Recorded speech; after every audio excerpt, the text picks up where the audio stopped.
Hi, I'm Maxim from Versa, and in this video we are going to review user authentication leveraging SAML protocol in secure service edge scenario.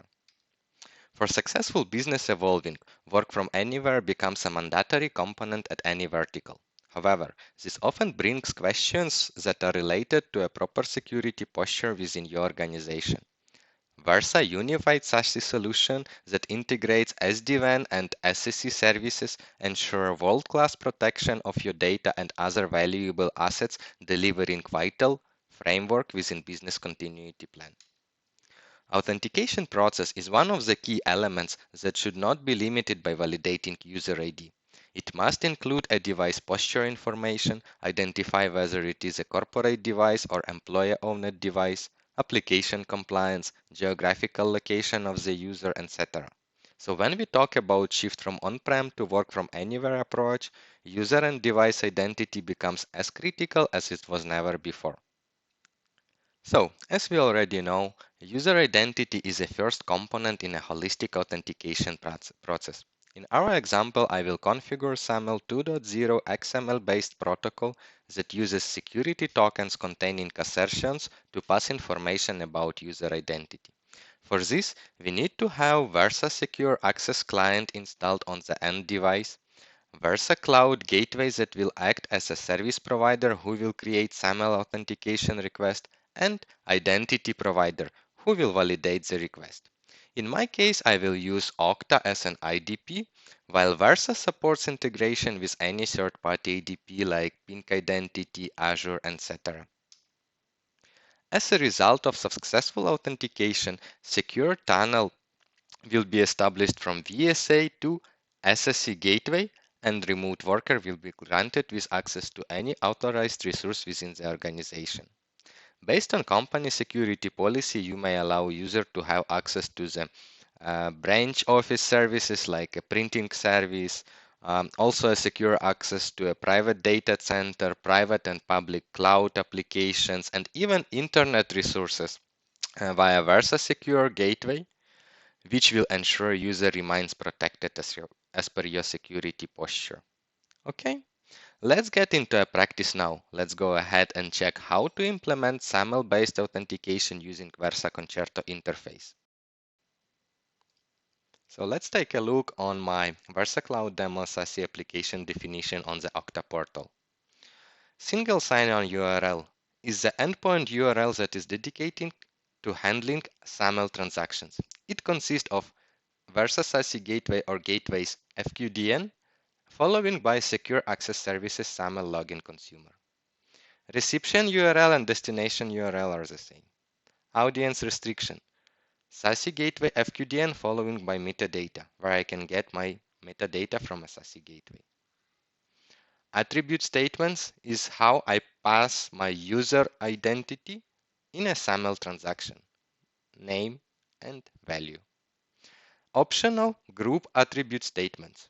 My groups where my users are belonging on the OKTA portal. Match regex dot star means I would like to use all groups. This will help me to have a parsing for username to a group.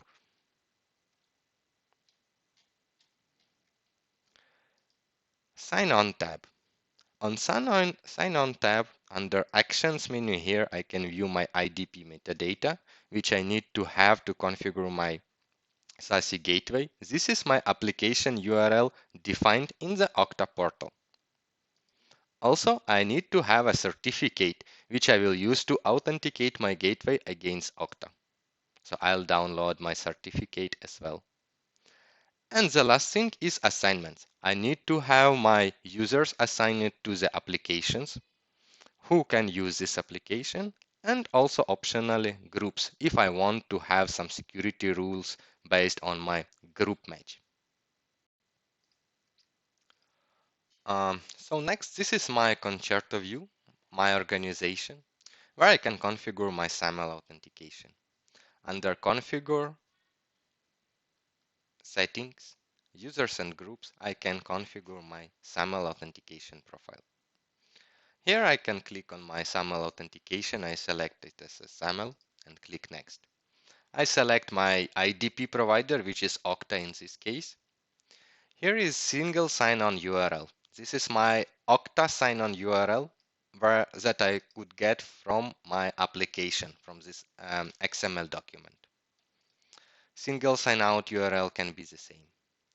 Service provider entity ID. This is my FQDN of SASE gateway following by metadata.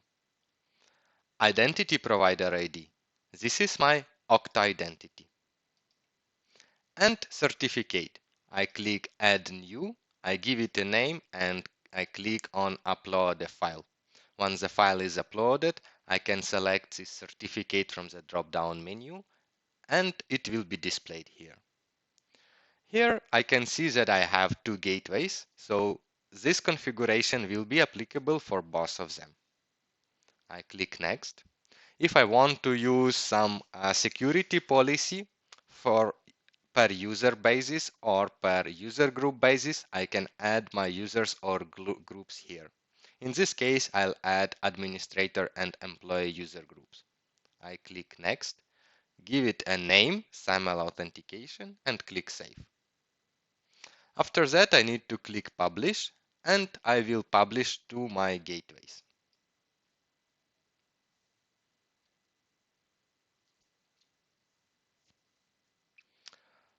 The status of the gateway publishing I can also verify in the tasks here. And I can see details what has been done. Publishing is completed. Let's get back to a testing.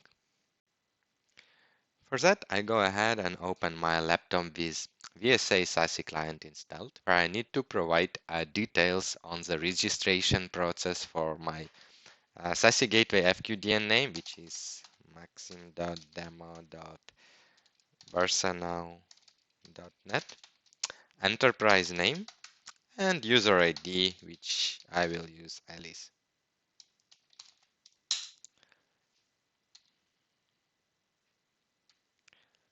So here I'm getting a connection to my OKTA IDP. I have my username where I need to provide a password and click sign in. This will complete the registration process. Now I click button to connect, and with single sign-on I'll connect to my SASE gateway here. Let me open a Google Chrome. So for Alice, which belongs to employee group, I have a policy where all internet access is allowed, so I can go to a Google, but Facebook is getting blocked. So I'm going to a Facebook and I see my Versa SASE gateway is blocking access for user Alice.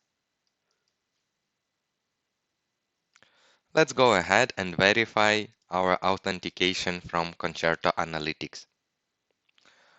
I click on Analytics, Logs, Authentication. Here I can see successful and failed authentication attempts from which user to my gateways. Under Secure Access Users, we can see detailed information about which gateways users are connected, who are connected, when user is connected, what application user is using, and so on and so forth. Under Events tab, we can see also when IPsec tunnel get connected and disconnected as well with a timestamp. This will conclude our session on SAML authentication. I hope it was informative for you and thank you for watching.